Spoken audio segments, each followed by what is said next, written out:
So I think a lot of people out there get into this place where they're really struggling or they want an answer, blah, blah, blah. And they're in a way where it's different than where you're at. They're like controlling the universe and trying to be like forceful with the signs.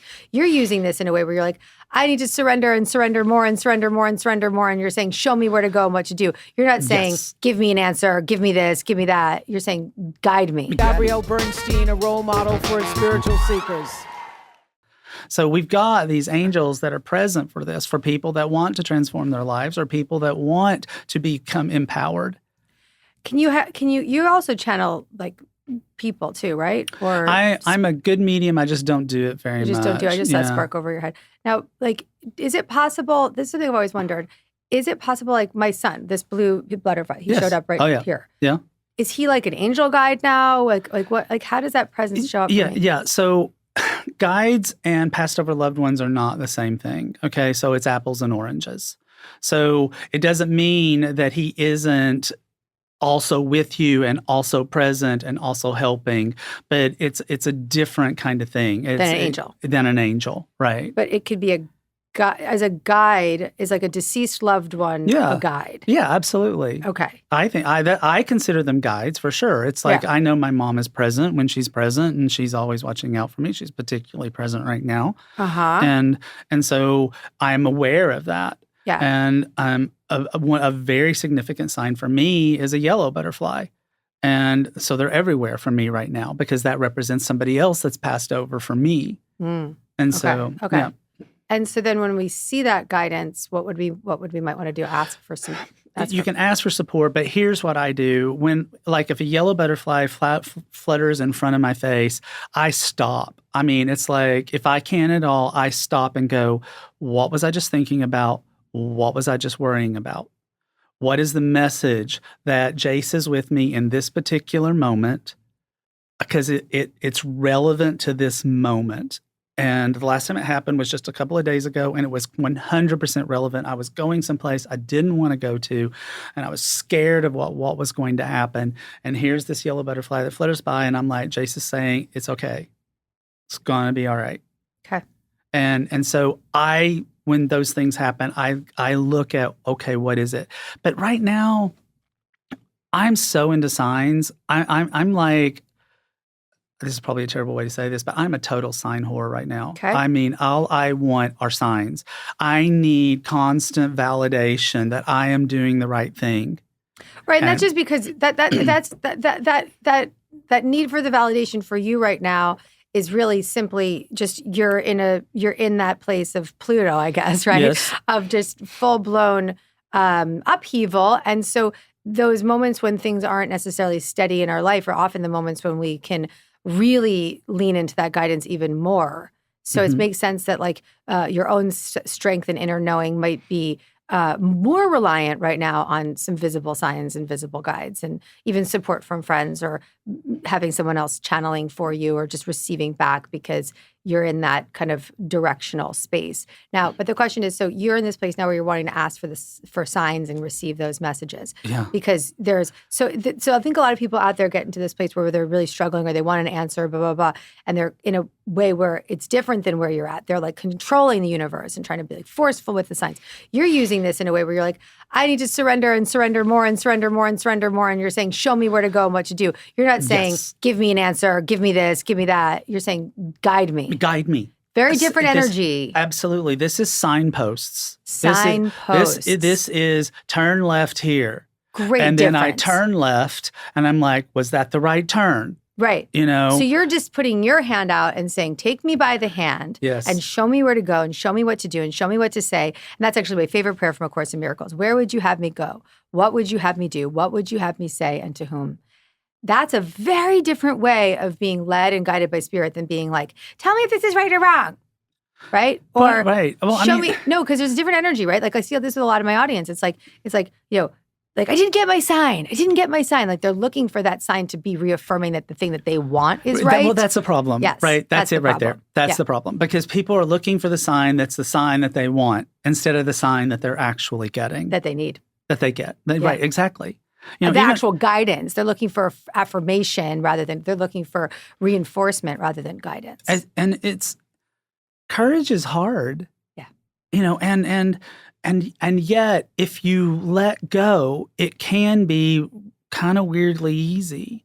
It's like I've been pulling cards on the daily for myself for what I'm going through. And I recently pulled this card and it was like, I don't like this card. I don't want this card. This is not what I want right now. And yet, like 2 days later, I'm like, no, but I got the message. And the message literally was release your expectations for the outcome. Yeah. And then you will be fine. Yeah. It's, and that's actually the full-blown energy of actually putting your hand out and saying, show me where to go. Because you forget what you think you need and you pray for the highest good for all. Yeah. Pick a card. They're telling me to do that. Okay. I'm totally tuned into some people here. Okay. People, mom, just energy. And I'm not gonna hold back, baby. Don't. I'm not holding back, baby. It's all in the room. The room is exploding and expanding. He's shuffling. Can you feel that shuffling, everybody? Putting his energy. That was a beautiful shuffle. So Knight of Air. Okay, Knight of Air. This is the fastest moving energy in all of tarot. Okay, this is where things... You picked that for yourself, though, right? Yes. Okay, good. So the card says, get ready for progress to speed up. This situation requires that you choose logic and intellect over emotion and make your decisions quickly. Right? Exactly right. Exactly so right. So good for you right now. It's exactly right for me. So good for you right now. It's exactly right for me. It's like I have to be... it's like I'll deal with my emotions later. But right now, and I have friends, I have people I can call. There are people who are supporting me. I can do my emotions when I need to. Yeah. But right now, I have to be the person that is going to move myself through this energy as quickly and as safely as possible. Yes. I'll heal afterwards. Yes.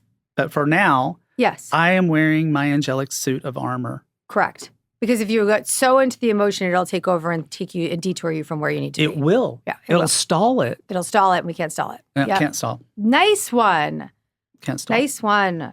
So for whatever reason, so my son Owen, who's my blue butterfly, there's been a lot of detachment from this baby. So I carried him for 5.5 months. I worked really hard to get that embryo. He came to teach me the lesson of don't sweat the small stuff, and he was alive. I had to let him go for my physical well-being, and he wasn't going to make it. And I was, for the first time just today, after I opened this deck, was like, oh, maybe this is my time to connect to him. It's been really dissociated from that experience of, I had to have an abortion, right? So that was horrific. Right. And they ask you, like, do you want a footprint? And I'm like, no way, I don't want a footprint. And some people do things like that. I understand. But for whatever reason, I'm feeling like he wants me to know something right now. And so he's here, and there's some presence that and I haven't let that in, or I haven't been ready for that to come into my life. It's been kind of a story, not a sensation, not an integrated experience, because it's still been somewhat dissociated. So I'm thinking I should pull a card for a message from him. Okay. And see what comes through. So Here you go. that's actually a really nice lesson for people listening. So when you sense that there's some presence with you, right? So if it's a deceased family member or an angel or whatever, take the moment, right? Well, right. Optimize that opportunity. That's that clairsentient, right? Yeah. It's like I have a sensation that there's something. If something reminds you of mom, or something reminds you of your grandmother, or something reminds you of Great Aunt Esther, it's like, ask. Right. It's like, why now? Why this minute? Okay. If everything means something, and I believe it does, then it's like there's a reason why something presented itself to remind you. Queen of Water. Yeah. Compassionate, loving, psychic. Oh, here he is. Okay. So this is what he's trying to remind me. This is a time of deep emotions and heightened intuition, and you can trust completely. Be mindful you don't ignore your own needs while caring for others. We've got a theme here. Yes, quite a theme here. Queen of Water is she's deeply intuitive. Yes. In traditional tarot, she holds a box that no one really knows what's inside the box, but she does. Cool. And the Queen of Water, though, is very much into taking care of everybody else at the expense of herself. Okay. And so that is sort of a theme of, we've been talking about that whole people pleasing and that whole thing. And so the Queen of Water reminds us that we matter too. Yeah. That we can be compassionate and take care of other people, but we also have to take care of ourselves. Yeah.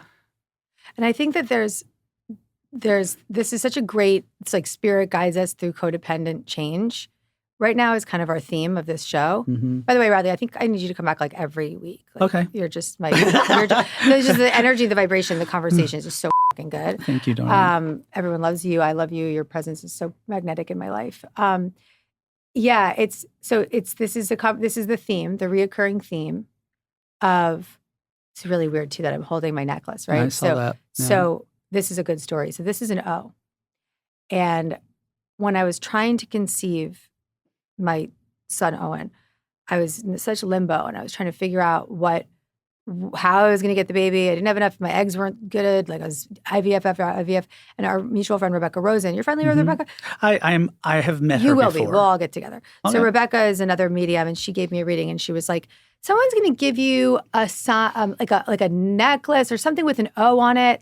And it's actually a sign from your child that's coming. And a week later, my college roommate, Haverhill, who's a jewelry designer, sends me out of the blue this O necklace. Of course, she's thinking for Oliver, right? I didn't even know that I was going to name my son Owen. Oh. I had no intention of naming my son. I thought I was having a girl. Like I was just making all these stories up in my head. So the O necklace to me at the time okay, this is, the baby's on the way. So fast forward a year, I have my child. I choose to name him Owen, not thinking of any of it. And when I had to let him go, I was wearing the necklace. And I was like, this is for you. And so right here, right now, my hand goes to the necklace. And so I feel like he's just like, knock, knock, knock, knock. Knock, knock, knock. And you're ready. I mean, you're ready to be able to have this interaction with Owen. I think you're right. Because it's like real, you're ready. You've had some time, and now you're like to the place. It's like, okay, now we can chat. Yeah, because I don't think that my human experience has not caught up with my spiritual experience. Right. My spiritual experience was it wasn't overriding my human experience. It was just really strong. Some of it was dissociation, and some of it was just I know in my heart, I know the knowing that this was a lesson, this was guidance, this was spirit. I also feel good having one child. Like there's a lot of completion for me, but there is still an emotional experience that wasn't cared for because I just couldn't possibly do it. I had a part that's dissociating that really saved me at that time. Yeah. So maybe he's come, and it's funny because I'm having a reading later with this guy here in LA, and maybe he's just knocking on the door, being like, "I got to come through." Perhaps I'll call you later and tell you. Okay, that sounds great. Yeah.